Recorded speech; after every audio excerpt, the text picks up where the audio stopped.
Mustapha Tossa, merci d'être avec nous. Vous êtes rédacteur en chef adjoint à MCD. Alors, on reviendra sur la porte de sortie dont parle Laurent Berger, mais tout d'abord, cette visite qui est annulée, elle était quand même délicate à organiser, puisque avec les symboles, tous les symboles qui étaient attachés, notamment le dîner dans la Galerie des Glaces à Versailles. Et on sait qu'hier, on a vu des pancartes dans les défilés, à Paris notamment, où on disait Emmanuel Macron, prépare ta fuite à Varennes. On a déjà coupé la tête à un roi. Oui, c'est vrai que ce report malheureux de la visite du roi Charles III en France vient incarner l'ampleur internationale que cette crise française vient de prendre. Déjà, la France, depuis un certain nombre de semaines, était à la une de la préoccupation internationale. Elle était à la une de journaux américains, européens. Avec cette visite, elle concentre toute la lumière sur les blocages qu'une telle réforme entretienne, que ce soit en interne ou à l'international.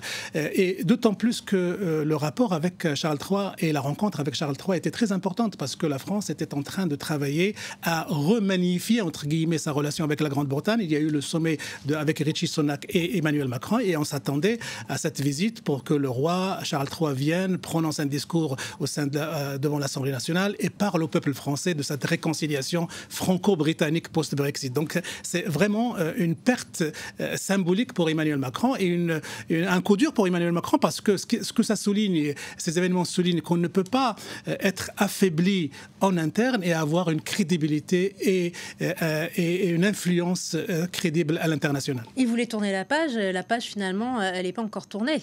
Et c'est toute la question. Alors il n'est pas encore tourné et il est même presque, j'allais dire, en train d'être déchiré par des groupes violents qui entraînent l'État dans une approche sécuritaire et dont on ignore un peu les conséquences à venir. Donc la situation est tellement grave et justement les appels à trouver des solutions et des portes de sortie, Emmanuel Macron doit les entendre urgemment. Et quelle peut être la porte de sortie? Que va devenir déjà, dans un premier temps, le texte?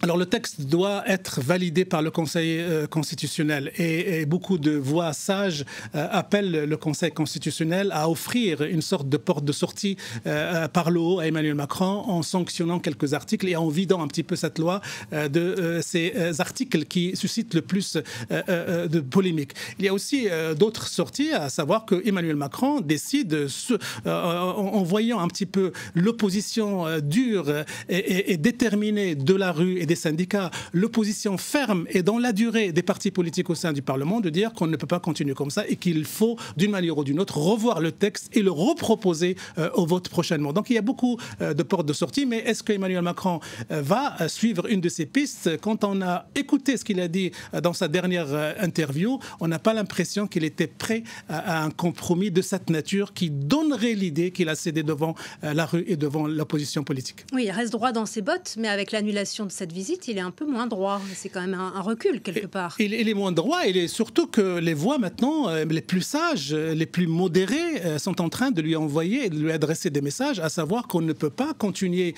dans cette voie sans qu'il y ait de la casse et qu'on ne peut pas transformer les rues de Paris et les rues d'autres villes, les nuits parisiennes et les nuits françaises, en affrontement permanent entre ces Black Blocs et ces jeunes et les forces de police. Donc à un moment donné, c'est lui le détenteur du pouvoir politique, c'est lui le détenteur de pouvoir exécutif, c'est à lui de prendre les décisions pour dégoupiller la tension, pour un petit peu faire baisser la tension, et c'est à lui de prendre les décisions politiques qui s'imposent. Merci beaucoup Mustapha Tossa d'avoir